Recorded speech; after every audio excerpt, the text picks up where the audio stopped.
ایک مرتبہ پھر آپ کو پروگرام میں خوش آمدید کہتا ہوں۔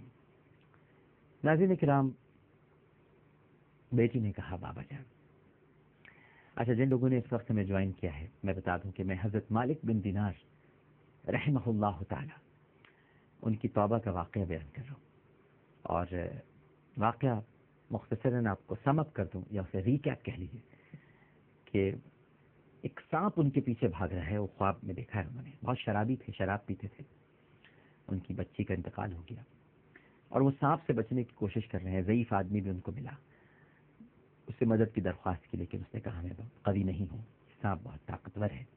بہرحال وہ پھر ایک ایسی جگہ پر پہنچے جہاں پر بہت سارے بچے نکل آئے، اور اب ان کو ان کی وہ 2 سالہ بچی ملی ہے جس کا انتقال ہو گیا تھا، اور اس نے اس سانپ کو بھگایا ہے اور وہ باغ کی گود میں بیٹھ چکی ہے، اور اس نے کہا ہے میرے پیارے بابا جان۔ اور پھر سورہ حدید کی 16ویں آیت اس نے تلاوت کی۔ کیا ایمان والوں، اب آپ اس میں اللہ سبحانہ و تعالیٰ کا انداز کلام دیکھیں، یعنی جو گناہوں میں مبتلا رہتے ہیں ان کو مخاطب کر کے کس طرح سے پروردگار اپنے پیارے بندوں سے مخاطب ہے۔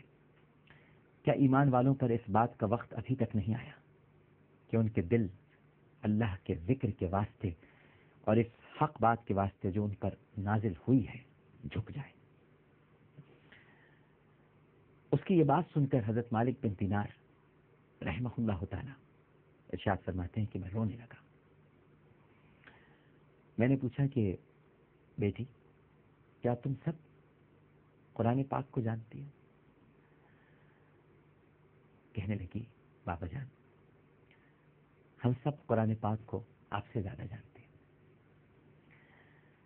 میں نے پوچھا بیٹی یہ سانپ کیا بلا تھی یہ تو بتاؤ۔ تو بیٹی سے ملاقات ہوئی ہے، مانوس بہت تھے، پیار کرتے تھے، 2 سال ہی میں اس کا انتقال ہو گیا تھا، اب خواب میں ملاقات ہو رہی ہے۔ بیٹی نے کہا کہ بابا جان یہ آپ کے برے اعمال ہیں، اور آپ نے اپنے گناہوں سے ان برے اعمال کو اتنا قوی کر دیا ہے، اتنا طاقتور کر دیا ہے، اتنا زور آور بنا دیا ہے، اتنا منہ زور بنا دیا ہے، اتنا خود سر بنا دیا ہے، اتنا سرکش بنا دیا ہے بابا جان کہ وہ آپ کو جہنم میں کھینچ کر ڈال دینے کی فکر میں تھا۔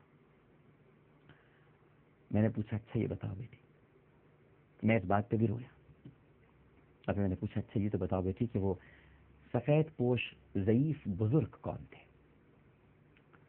کہنے لگی وہ آپ کے نیک اعمال تھے، لیکن آپ نے ان کو اتنا ضعیف کر دیا بابا جان کہ وہ آپ کو بچا نہیں سکے، کمزور تھے وہ، آپ کے گناہ بہت طاقتور تھے، آپ کے نیک اعمال بہت کمزور تھے، بزرگ ہو گئے تھے، نحیف و نزار، ان سے چلا بھی نہیں جا رہا تھا، وہ آگے کیا بڑھ کر اسے پکڑتے، وہ تو اس کے آگے کوئی باندھنے کے بھی قابل نہیں تھے، کوئی روک کوئی ٹوک اس سانپ کے آگے وہ نہیں کر سکتے تھے۔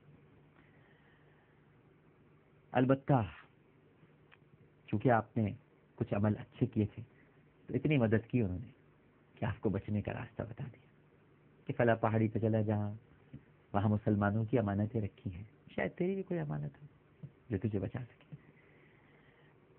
میں نے پوچھا اے بیٹی تم یہ بتاؤ کہ اس پہاڑ پر کیا کرتی ہو؟ بچی نے کہا کہ بابا جان ہم سب مسلمان بچے ہیں اور قیامت تک ہم اسی پہاڑ پر رہیں گے، ہم آپ کے یہاں آنے کے منتظر ہیں، جب آپ سب لوگ یہاں پر آ جائیں گے تو ہم آپ کی سفارش کریں گے۔ حضرت مالک بن دینار کہتے ہیں جیسے ہی میری بیٹی نے یہ کہا کہ ہم آپ کی سفارش کریں گے اور وہ یہ کہہ کر مسکرائی، بس عین اسی وقت میری آنکھ کھل گئی، میری آنکھ کھل گئی۔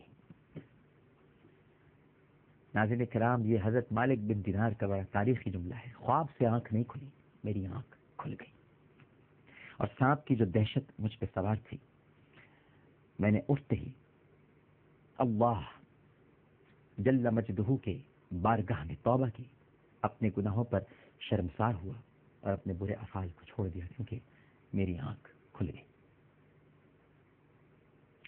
ناظرین کرام اگر ہماری آنکھیں ابھی تک نہیں کھلی ہیں بند ہیں. تو حضرت مالک بن دینار رحمہ اللہ تعالیٰ کی اس توبہ کے واقعے کو سن کر ہم سب کی آنکھیں بھی کھل جانی چاہیے.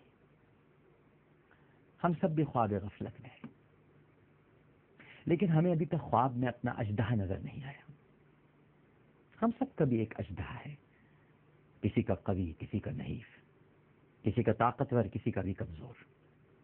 لیکن ایک بزرگ یقیناً ہمارے ارد گرد موجود ہے، اور اگر ہم چاہیں تو اس بزرگ کو مسلسل نیکیاں کر کے جوان کر سکتے ہیں. اژدہے کو طاقتور کرنے سے کہیں زیادہ بہتر ہے کہ ہم اپنے بزرگ کو جوان کر دیں، انہیں توانا کر دیں، ان میں طاقت لے آئیں تاکہ وہ اژدہے کو ہماری طرف بڑھنے ہی نہ دیں.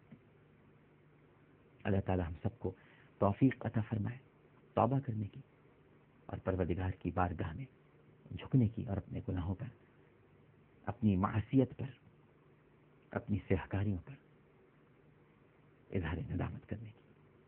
پروگرام پیش کرتے ہوئے اگر مجھ سے کوئی غلطی، کوئی سہو، تو اپنے رب کے حضور معافی کا خواستگار، توبہ کا طلبگار ہوں. اور میری کسی بات سے اگر آپ کا بھی دل دکھا ہو یا آپ کی طبیعت پر گرہ گزری ہو تو آپ سے بھی بہت معافی چاہتا ہوں. عامر لیاقت حسین کو اجازت دیجیے. انشاءاللہ اگر زندگی رہی تو کل اسی دن اسی پروگرام اور اسی چینل پر آپ سے پھر ملاقات ہوگی. اللہ حافظ.